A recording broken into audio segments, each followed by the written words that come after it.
Hey, Donnie Sheck Snyder here, and I just want to tell you about the first single from my new EP, Truth and Magic. This song is called Can't Tear Down the Walls.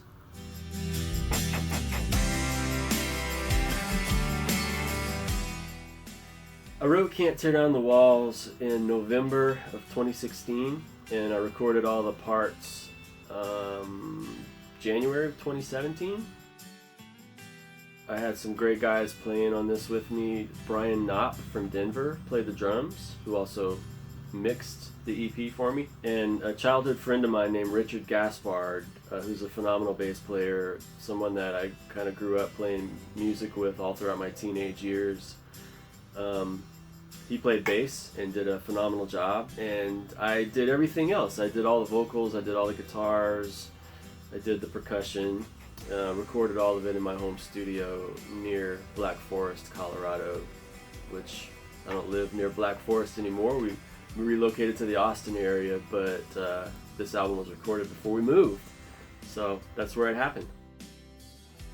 When I wrote this song, I was kind of trying to do something in the vein of Noel Gallagher and Oasis. I'm a really big Oasis fan. And I was just thinking, when I was writing songs for this EP, what could I write that would sound like something that Noel Gallagher would write? And obviously this song sounds nothing like an Oasis song. This is kind of, what came out, but that was what I had in mind when I was trying to write it. It's like, man, I wonder what Noel would write. And I kind of tried to think along those lines when I was putting it together. One of the things I really like about this song is the song form.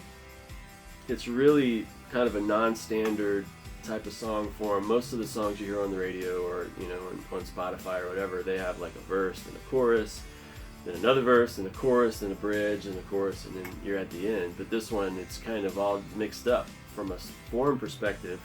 It starts out with a low verse, then a little bit higher verse, then a chorus, then a big guitar solo, then a low chorus, then a big chorus, then another big chorus, and then it reprises the first verse at the end.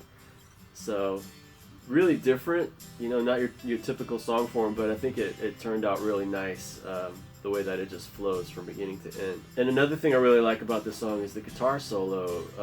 I kind of wrote this little modular kind of riff, you'll hear it in the song, but it's kind of dun dun dun dun dun dun dun dun dun, and then it repeats again, kind of the same motif. And then what I originally did, and this is the actual guitar I played the solo on, I slid the whole thing up an octave and did the exact same thing an octave higher. And it sounded kind of cool, but it really wasn't what I was looking for. It didn't have as much energy as I would have liked. So I started messing around with the second half of the solo and kind of came up with the more kind of improvised sounding part that you hear today. And I'm really happy with it, proud of how it came out. I borrowed some really cool guitars to record this song. Obviously I used this old beater Strat of mine for the guitar solo, but this is the only song on the EP with acoustic guitars on it. So I borrowed my daughter Zoe's Taylor 214 CE and tracked the acoustic guitars with that. And then the electrics, the rhythm guitars, I borrowed my father-in-law's 1969 Gibson ES335. It's a Tobacco Sunburst guitar. It's a beautiful old vintage guitar. It's got soaked in tobacco smoke from decades of playing in bars and all that stuff. And guitar's just oozing with vibe and character, So I plugged that into a couple of different Tube Screamer style pedals that I have into my Fender Hot Rod, and that's how I got the tracks for that. So yeah, a lot of cool guitars on the whole album, but the tracks came out sounding really nice on this particular song. So the lyrics of this song could easily be misinterpreted. If at first glance when you listen to it, you might think, oh wow, this is negative. Well, I wasn't trying to be negative. I actually the working title I had for this song was The Lies I Tell Myself.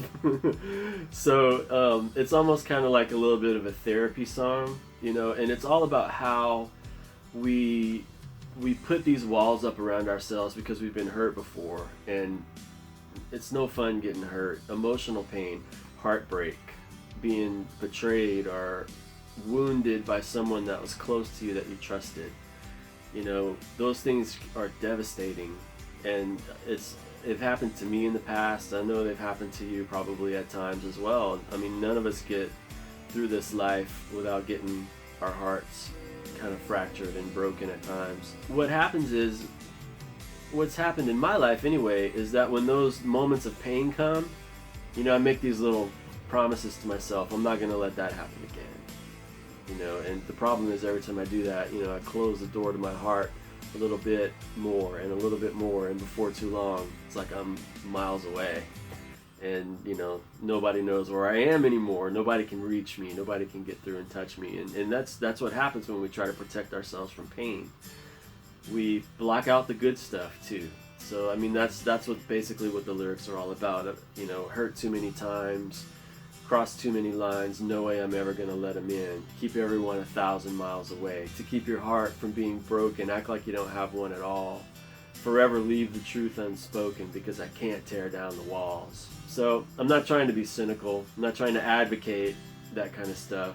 I'm really trying to just point out how absurd it is, because we do it all the time and we don't even realize it. So yeah, I hope you like the song, because I'm really proud of it. Thanks.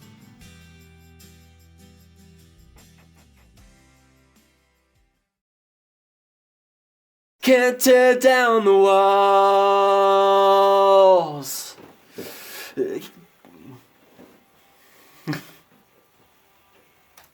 Sorry, I messed up. It's fine. Can't tear down the walls. You know, really, you know what I mean? Like. Sorry, I was looking at the wrong line. Okay, no problem. You go.